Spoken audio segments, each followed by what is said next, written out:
Infinite solar ignitions have never been easier. With this build, we are having weapons take a back seat while we have insanely high uptime on every ability. I mean, who doesn't love this sound? This build is focused around the proximity explosive knife. When you throw your knife, it attaches to surfaces upon impact and explodes when it detects a nearby target. And if you throw it at an enemy, it'll do direct damage and then it'll explode, dealing additional damage. We're using a number of different things to buff this knife to make it really shine, with the first thing being Caliban's Hand. This is exotic gauntlets with the armor perk Roast Him. Your proximity knife scorches targets it damages with its explosion, or ignites targets on final blows. After throwing a proximity knife, you gain increased melee regeneration until the knife explodes. So even if we miss our knife, we'll still have increased melee regen. We're also utilizing Knock 'em Down Solar Aspect, which while radiant, final blows with our equipped throwing knife fully refunds our melee ability. And we're pairing that with Ember of Torches. Powered melee attacks against combatants make you and nearby allies radiant. So as soon as we throw our knife, we're becoming radiant, and if we can get a kill with our knife while radiant, we're going to refund our knife instantly. We're also utilizing Gambler's Dodge, so whenever we dodge near enemies, it's going to fully recharge our melee ability. And for your grenade, you can use any grenade you'd like. I'm utilizing the Incinerary Grenade because it heavily scorches nearby targets. Now to take this even further, we're utilizing Ember of Ashes. You apply more scorch stacks to targets. Ember of Searing, defeating scorched targets grants melee energy and creates a fire sprite. So this just helps if we throw our knife and can't get a kill to fully refund it. We're going to have other ways of scorching targets, which will end up refunding our knife anyway. If we can't refund our knife through that, we also have Ember of Singeing. Our class ability recharges faster when we scorch targets, as well as Ember of Eruption. Our solar ignitions have increased area of effect. And for our other aspect, we're using On Your Mark. Precision final blows grant you and nearby allies increased weapon handling and reload speed for a short duration. Stacks up to 3 times.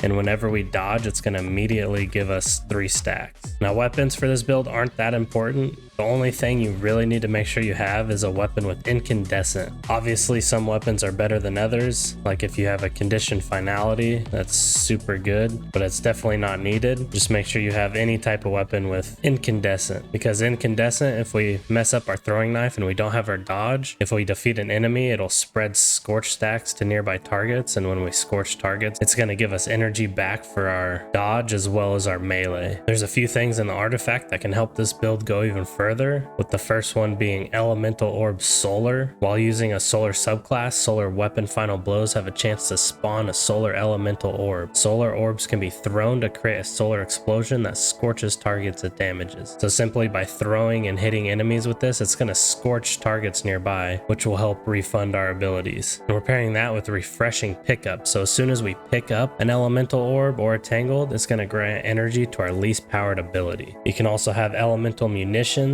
to allow you to have a chance to get heavy or special ammo after getting kills with an elemental orb, as well as monochromatic Maestro. Dealing elemental ability damage increases matching weapon damage. Elemental weapon damage increases matching ability damage. It's 10% for 5 seconds. The main stats we're focusing on are resilience and mobility. Now looking at our armor mods and our helmet, we're using Solar Siphon. Rapid solar weapon final blows create an orb of power, as well as Hands-On. Gain bonus super energy on melee kills. We're going to be getting a lot of melee kills, so this will have a high uptime on our super. In our arms, we're using Focusing Strike and Bolstering Detonation. Anytime we deal damage with our melee attack or our grenade, it's going to give us class ability energy back, so we'll be able to have a high uptime on our dodge, as well as Heavy Handed. Our powered melee final blows create orbs of power. In your chest, you definitely want melee damage resist and concussive dampener. In your legs, you should be running Recuperation to replenish health each time you pick up an orb of power. Insulation reduces class ability cooldown each time you pick up an orb of power. And you can also use Stacks on Stacks to pick up an orb of power. It grants you 1 additional armor charge. In your class item, you should make sure you have Powerful Attraction. This is going to automatically collect nearby orbs of power when we activate our class ability. So whenever we dodge, we're going to be picking up all the nearby orbs of power. That's going to heal us instantly and give us some other benefits, as well as Utility Kickstart. Whenever we use our class ability energy, it's going going to give us class ability energy back, and it's going to give us more class ability energy for each armor charge stack we have, as well as bomber reduces our grenade cooldown when using our class ability. So with all the scorching reducing our dodge and all the things in our mods reducing our dodge uptime is going to be super high. So if we miss any throwing knives, we'll be able to dodge and just get another one. But also if we miss a throwing knife, it'll just be sitting on the ground, which will increase the regeneration of that knife until it explodes. So we have a lot of different ways to make sure we always have our throwing knife ready. But if you're using the throwing knife correctly, it's just going to chain ignitions constantly, and you're going to always be getting kills with it, which is going to refund it anyway. So you might not even have to use your dodge that often. This build is insanely fun and really satisfying. And if you enjoyed the video, don't be afraid to hit that subscribe button. And that's all I got for this one. I hope you have an awesome day.